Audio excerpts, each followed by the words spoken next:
cyber hackers strike again at the heart of global sport. They've released confidential medical reports showing some athletes had exemptions to use certain drugs. So how fair is the world anti-doping system? This is Inside Story.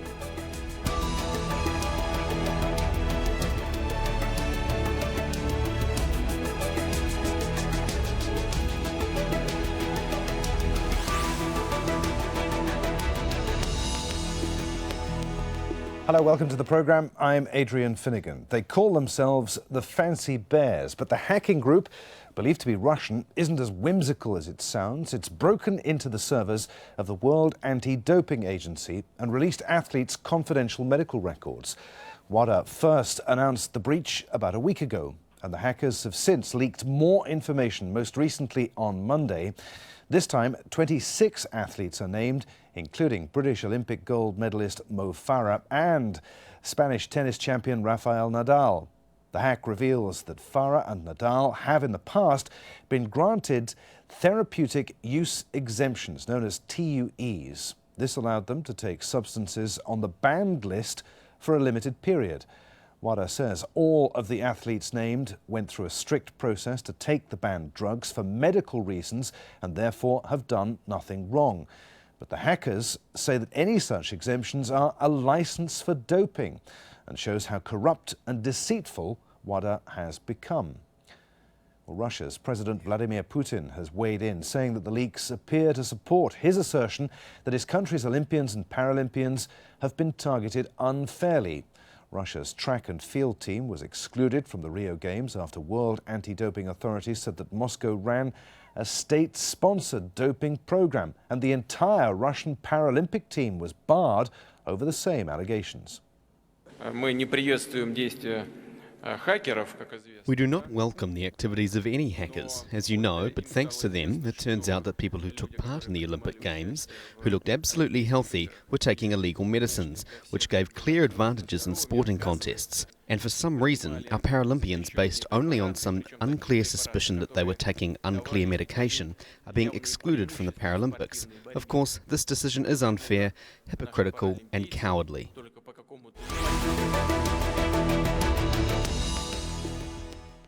All right, let's bring in our guests for today's discussion. From Hamburg, we're joined by Hajo Seppelt, the German journalist who made the film Doping Top Secret, How Russia Makes Its Winners.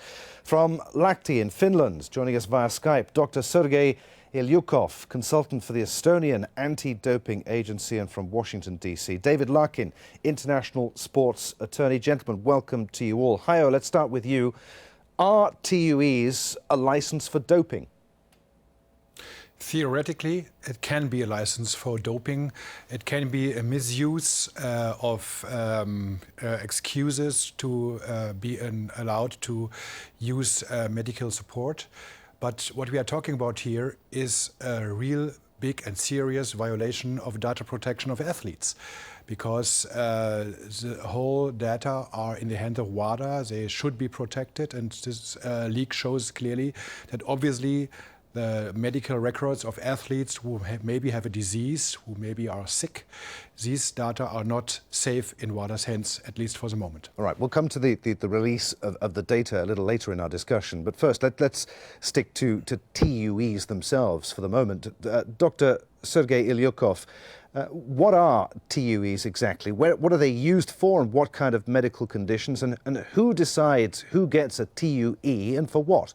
Well, the TUE is a therapeutic use exemption, and as it told, it is used first of all for the treatment of the athletes. There are commissions, depending on the federation and anti-doping organizations, who decide either to give therapeutic use exemption in a given case or not. So the decisions are made on the medical background and made by the commission.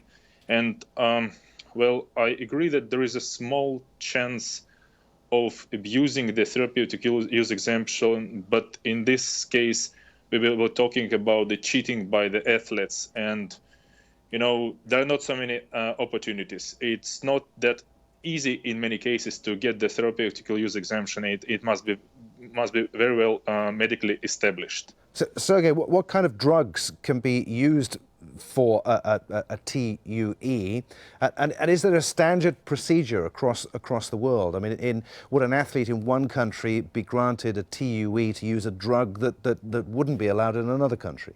Well, potentially any drugs can be used if there is any medical reasons for the treatment. Of course, there are also some national differences in different countries, different diseases. To some extent, the treatment may vary, and it explains why the practices will vary as well. But still, the major point of the therapeutic use exemption is used for medical purposes, not for the doping. And the commissions who decide for the therapeutic use exemptions follow this and bear in mind that there will be no misuse and the athletes will not get the benefits from these drugs as doping. David Larkin in Washington, what do you make of the leak of the details of these TUEs featuring some pretty high-profile athletes? Are you concerned that this leak could lead to the public to believe that these athletes are perhaps tainted or cheated? I do. I mean, I think we have a very serious problem here. You look at Ms. Stepnova, her data was hacked. WADA was on notice that they had a serious data protection problem. And here we are some months later in the same exact position. I would respectfully take a position that's slightly different to my respected colleagues. And I would offer that TUEs have actually historically been problematic. If you read Tyler Hamilton's autobiography, in the Armstrong era of cycling, TUEs were certainly referred to as a means of legally doping and used and abused. You look at some of the great work of David Epstein and his look into the world of athletics. And again, you can see evidence that TUEs can in fact be used and abused. I would offer that the system is not as airtight. I would also offer that the system of approval is heavily dependent on a prescribing physician, and that there are certainly questions about physician shopping. And so I just don't think it's as safe as perhaps some people believe. And I do believe that it might be a real problem because WADA keeps all of it secret. We don't know where we are today with regard to the use of TUEs. Well, just I want to clarify a point. What do you mean by physician shopping? You mean that athletes can look for a sympathetic doctor, one that may not be as stringent as another? Correct. The thing is that these TUEs are very much dependent on the physician of the athlete. The TUEC, which is the sort of approval body, depending on where you are, whether you're at federations or at a doping control entity, they can be comprised of 3 physicians, but sometimes they're comprised of just 1. So there's a lot of questions and a lot of, I think, room for real questions about the integrity of the process. So I would offer that TUEs have a lot of questions around them to date. Respectfully, that's my opinion at this point. Hajo, do you want to come back on that? What do you make of what David was saying? I agree totally with David. I think he is absolutely right. TUEs have been abused, for example, in cycling for years, maybe for decades, which is absolutely not acceptable. That's true. And again, we have to face that issue, but we have to do it in a serious way and not in the way Russian hackers have done it, because this is just propaganda from Russia. They claimed, and the Russian state-run media have claimed, that we talk about real proof doping. But in fact, it's not doping. Athletes' names have been released, and you never know if these athletes suffer from a certain disease, maybe a really serious disease. You can, for example, administer drugs which are on the doping list for treatment of cancer or for depression, and all of these medical records have now are now in the public domain. And I think that is a real issue that doesn't mean that we shouldn't talk about TUEs, but we also should talk about data protection, which is for me a very important point, a very important aspect. And we should understand that these leaks came from Russia, obviously from Russia, at least connected to Russia. And it looks like that this propaganda has one goal: to distract from state-run doping in Russia and to distract from their own doping regime in the past. And I think that is not a good way to deal with a problem. First of all, we have to say that we are dealing with a problem in Russia. Secondly, we can think, and at a later stage maybe, and that is also serious, to discuss the TOE problem in sports. But to say, and that's exactly what happened, that a TOE is automatically doping, that is absolutely not correct. But there's nothing to indicate that from these leaks, at least, Hajo, that anyone involved here was actually cheating. It's all above board, isn't it? The problem is that no one who is on the list so far who has a TOE is in fact a doper. We have no proof for that. We cannot say that. We can say that these people have been allowed to use medical support, to use medication officially for a disease, or because they have been injured or there's an infection, whatever it is. That is exactly what we can say now. We cannot say more. And as journalists, we have to say very clearly that we are currently in the status of only accusations, not proofs. And that makes a big difference. Russians have compared this TOE issue with the state-run doping in Russia and said only the Russians get blamed, but not the rest of the world. So far, we have no evidence no proof. That's what I have to say. We have a lot of hints. Maybe we have suspicions of abuse of therapeutic use exemptions of TOEs in the world of sports. I agree totally that this problem has to be discussed, but it shouldn't distract from the fact that a state-run doping is much worse than TOE abuse. Sergei, this Fancy Bears leak appears to be aimed at equating the use of TOEs to the allegations of state-sponsored doping, particularly in Russia, as Hajo was saying. Are they the same? Is President Putin right to call foul here? Well, I have to admit, I'm very pleased to have a conversation with the gentlemen who go in very details of the topic and understand the topic excellently well. But I have a little bit different perspective as a sports physician who is treating athletes and who is applying for the therapeutic use exemption. You bring some examples of the abuse of the therapeutic use exemptions, but I can say that there are more rejections than it's not uncommon to get a rejection for the therapeutic use exemption if the potentially athlete can benefit from it from the perspective of the doping. You have to bear this kind of information in mind as well. And there is no leaks or any statistics about that.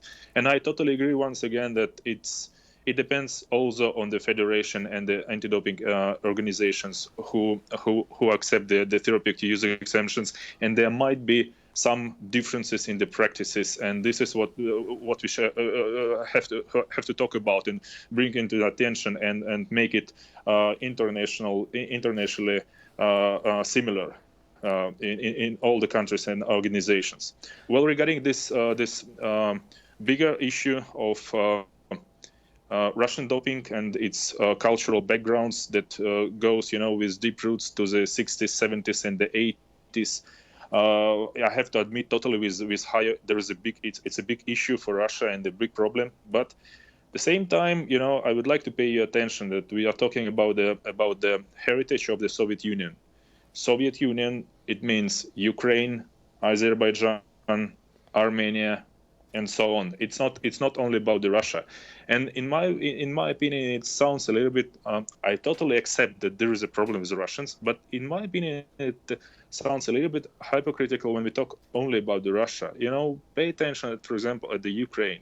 In Ukraine, according to the WADA official statistics from 2014, there was done only test during 2014. 2 tests. It tells for me a lot for the country. Okay. With exactly the same cultural background, and it's not only about the Ukraine. We have to raise the questions and pay attention to other countries as well. I can see David nodding. David, I'll get some reaction from you in just a moment. But first, I want to pause just to hear the opinion of Professor Richard McLaren. Now, he's the Canadian lawyer who wrote the WADA report into Russia's alleged state-sponsored doping program. On Friday, he said that TOEs are in place for a perfectly legal reason. Here's what he said. releasing the information without that explanation is simply a smear against athletes, because they're entitled to, if they follow the rules, have a TUE and use a prohibited substance because it's necessary for whatever the medical condition is.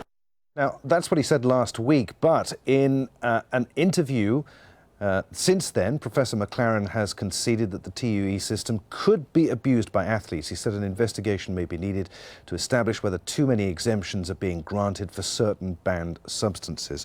David, let's get some reaction from you then. Is that the TUE system, I want to move away from the TUE system if we can, so this is the last answer we'll take on this, but is the TUE system a good system? I think it is an imperfect system, and I think it's a system that can be exploited and abused. I think, like a lot of this, any time that you can have a system in place, I mean, you know, some colleagues have pointed out a really interesting duality that exists in WADA right now, and that is that the very same people who are supposed to be guarding against anti-doping are in secret actually allowing the very same substances that they're supposed to be not allowing in competitions, they're secretly allowing them in competitions under the TUE exemption. I mean, let's look at the case of Justin Gatlin. I think it's you know, these doping cases are not black and white, yet it's often treated as such. Justin Gatlin was first flagged for ADHD medication. People like to call him a serial doper and besmirch him, but his first flag was for ADHD medication.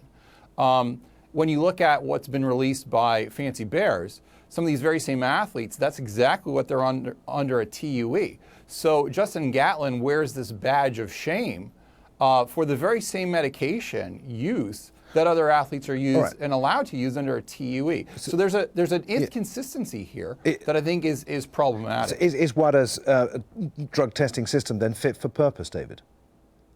I think WADA has a lot of problems, and I think that it needs a lot of reforms, and a lot of it stems from the conflicts of interest that are inherent in the way that WADA was established, where the IOC and governments are basically ruling members of the entire entity, and yet they are subject, you know, we all know that the IOC has a vested interest in conflict when it comes to sport and doping. We all know the same thing happens with nation states when sport is used for soft power purposes. So we don't have an entity that has the independence or the procedures in place, as I would offer that McLaren report, which I think is brilliant, and Hajo deserves enormous credit for his great work, and I salute him for that. But we don't have the procedures in place that let us have a neutral system where everybody with a vested interest in sport feels that they have a neutral arbiter of doping. And that's, I think, part of the problem. All right, so let's put that to Hajo. I know you were scathing about the fact that WADA's security infrastructure has been breached, that this confidential data has been released, but to what extent have the hackers perhaps done world sport, athletics, a favour by leaking this information in that now the sport will be forced to confront the issue? I don't think that a crime, and we talk about a crime, is the right way to deal with issues like this. Again, it is a real serious issue to discuss about. I agree with David, for example, in this matter, but I don't think that you should use that way. That means to leak, to hack a system, to leak data with the names of the athletes in the international global public domain. I think that is not the right way to deal with the issue. Okay. But I'm totally in favor of trying to change WADA and to have another or more independence from that body, because, as you know, WADA is financed 50% by the IOC or by the international federations. There's a big influence, particularly from the IOC and its president, Thomas Bach. There, the conflict of interest, that has to be changed in the future. But this is another political issue. Sergei, I want to ask another medical question. Should athletes with pre-existing long-term medical conditions, asthma for instance, be allowed to take otherwise banned substances to treat their conditions? Doesn't that, that's going to give them an unfair advantage, isn't it? Someone who suffers from asthma who can suddenly run because they're taking a drug. That's an excellent question. Exactly about the asthma, for example, the use of the glucocorticoids during the competitions. You know, if you apply for the therapeutic use exemption, that means that you have an exacerbation, the condition is worsened. In my personal opinion, as a physician, you have to treat the condition, not to compete on the drugs when being sick. But once again, here we talk about the practices of the acceptance of the therapeutic use exemption for the therapeutical purposes, and the differences in probable differences in different international federations in that kind of practices. In my opinion, they must be generalized in all the federations. And this is the topic where we have a room for development and for the exactly the same rules for everybody. David, there is a room for interpretation when we apply and receive the therapeutic use exemption in that kind of cases. David, I can see you agreeing. Do you want to respond to that before I ask you a question about Russia? Yeah, I mean, I think what we have is we have a lot of problems in WADA and in sport justice.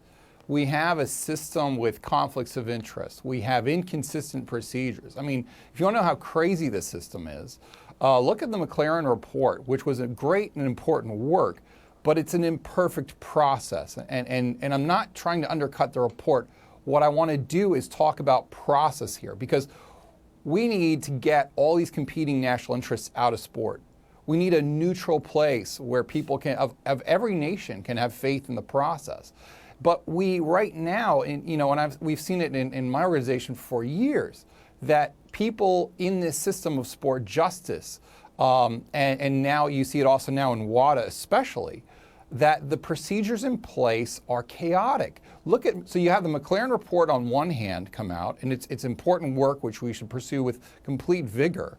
But at the same time, the IOC is now promulgating 2 other investigations unconnected to this. So we don't even have a consistent process of investigation in sport, much less how we arrive at CAS, which again has all the same kinds of problems in conflicts with regards to the sport administration system. Yeah. So all of this process is an absolute mess, and that's why I think you get such polarization on these issues right now, is because yes, you look at the McLaren report as an important piece of evidence that suggests something in Russia is terribly wrong. You look at the great work of Hajo and that he says, and all of the work that he's done, and all of that, but we don't have a consistent procedure that people, a neutral system that people can have faith in. Well, let's get we don't have that yet. Let's hear from Hajo on that issue. The McLaren report, all of the work that you did to highlight this issue, which led to the McLaren report, that the partial ban then of Russian athletes at the Rio Olympics. I mean, the whole thing's been a mess, hasn't it? Yes, it was a mess from my point of view, because we have the worst case scenario. The worst case scenario is state-supported, state-run doping, supported by the Secret Service, by the Russian National Secret Service, FSB, obviously tainting the whole Winter Olympics in Sochi 2014. And now it looks like that even more competitions have been manipulated by Russian authorities, by Russian officials, by Russian politicians, obviously. But the answer from the IOC, from the international world governing body for sports, the world government of sports, you can maybe title them this way, is we are not against you. We want to have individual punishment, but what you can do if a federation, if a government, if a National Olympic Committee, and also people from the National Olympic Committee of Russia have been mentioned in the McLaren report, if these people have given the possibility to athletes to manipulate, maybe have encouraged them to do so, and so you have absolutely no credibility at all with respect to Russia. And then the answer from the International Olympic Committee is, welcome to the Games, you are invited to be here. And what does that mean? What kind of message sends that to the whole world? That you can do what you want, you can organize a state-run doping, but you're not excluded from the most important sporting event in the whole world. Yep. I think that was a horrible message. Gentlemen, I'm afraid we're going to have to end the discussion. We're out of time. Thank you very much indeed. Hajo Seppelt, Sergei Iljukov, and David Larkin. As always, thank you for watching. Don't forget you can see our programme again at any time just by going to the website at aljazeera.com. For further discussion, please join us on our Facebook page at facebook.com/AJ Inside Story. You can also join the conversation on Twitter at AJ Inside Story. From me, Adrian Finighan, and the whole team here in Doha, thanks for watching. We'll see you again. Bye for now.